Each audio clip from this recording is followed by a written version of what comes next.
I'm wondering in these times of hurrying and rushing around if we're not losing sight of the pleasure and the benefits of anticipation. We want it and we want it now. And we might be losing something in the process. Hi, I'm Paul Deeds. When I was a youngster, my grandmother lived with my family, and she would make this fantastic chocolate frosting. And she always made layer cakes. I didn't know anything about sheet cakes or pancakes or anything. Well, pancakes, sheet cakes, flat cakes. We always had layer cakes. And she would make this great chocolate frosting. It was a cooked frosting, stovetop, not out of a can. It was a cooked frosting. And it was something to behold.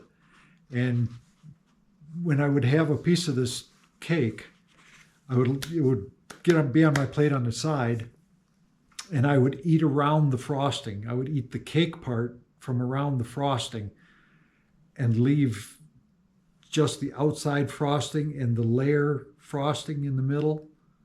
And I would save that for last, because to me that was the best part. And that was the anticipation of getting through the cake to get to the frosting was awesome. It was awesome. And I wouldn't change that. I wouldn't change a lot of things, but I wouldn't change that for sure. I still have some of those tendencies. A lot of it revolves around food, surprisingly or not surprisingly, I don't know.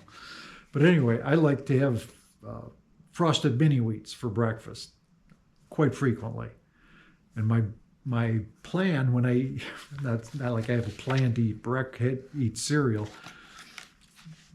but let's put it that way, the way I eat my frosted mini wheats, and it sounds silly talking about it, is after I put the milk in the bowl, I flip all the mini wheats over so they're frosting side up. And yeah, they're only frosted on one side, which I think is a jip anyway.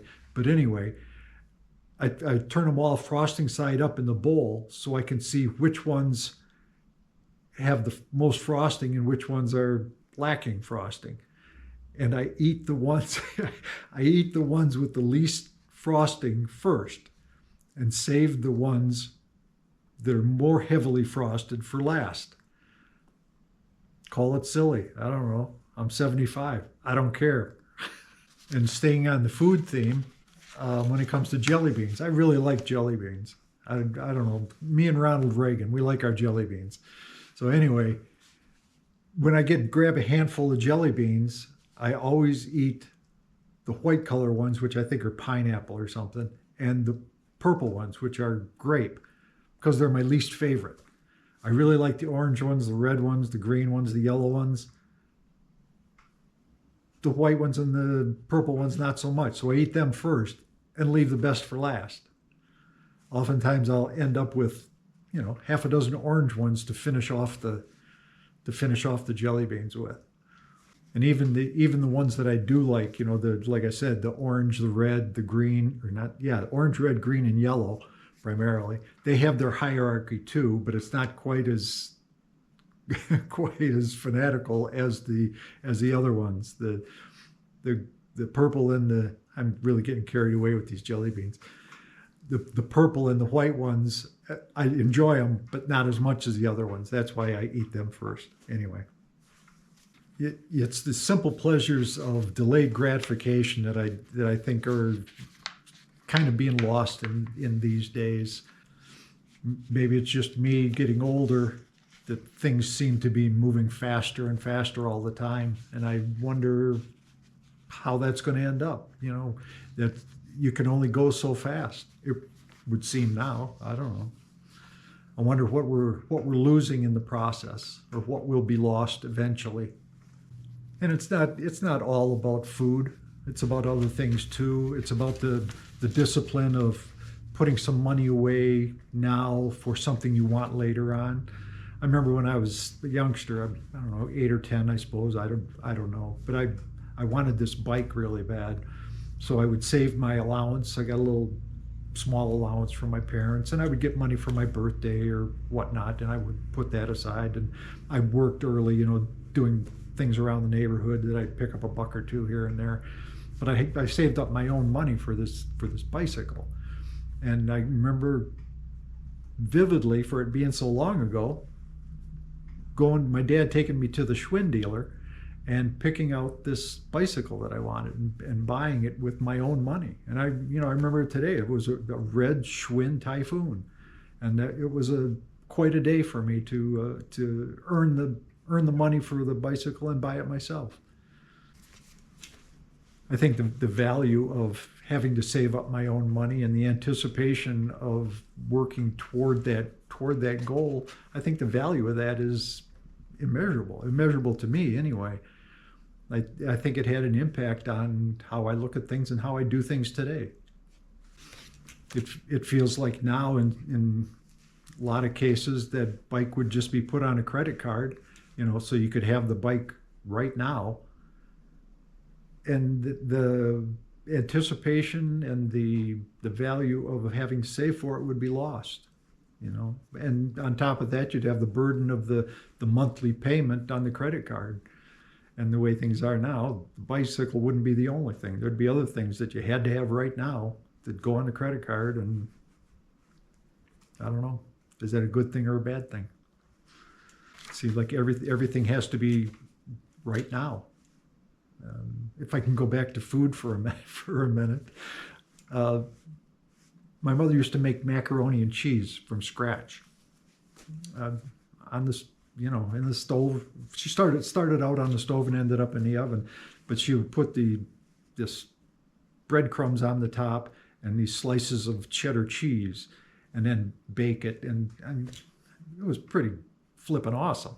The cheese would get crunchy and the breadcrumbs would get crunchy, and then along came Kraft macaroni and cheese in a box.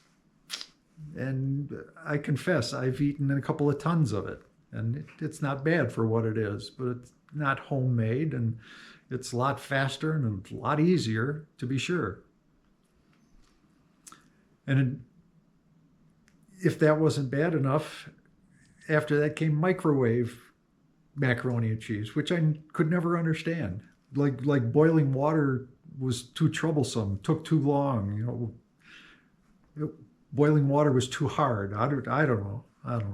I've never had microwave macaroni and cheese, so I probably shouldn't talk about it, but it's a principle thing with me. Kraft macaroni and cheese in the box is easy enough for me, I guess. Anyway, this whole topic brings to mind a lyric from a Harry Chapin song, and I had the privilege of seeing Harry Chapin a couple of times at Pine Knob Music Theater outside of Detroit. But anyway, the lyric from the song, "Take the Greyhound." I don't know if you remember, it was not one of his more popular ones. But anyway, the lyric from that song is, "It's got to be the going, not the getting there that's good." And man, that lyric struck home with me to this day. It's the journey, not the destination. My wife and I ride motorcycles. We each have our own, by the way. And we're of a mind on the journey part of the topic here. We've had great destinations. We've taken some marvelous, fantastic motorcycle trips around the country. But for us, getting to the destination was every bit as important as the destination itself. And thankfully, we feel the same way about it. We don't trailer our motorcycles anywhere. We ride our motorcycles wherever we're going. And I'm not by any means criticizing people that do trailer. I mean, everybody has to do what's right for them for whatever reason they have, whatever reason there is. I'm not criticizing that at all. But for us, like I said, the journey is the destination. So the delayed gratification seems to be losing ground these days. But for myself, I'm going to hang on to it as long as I can. I'm still going to keep saving those orange jelly beans till last. Peace and joy.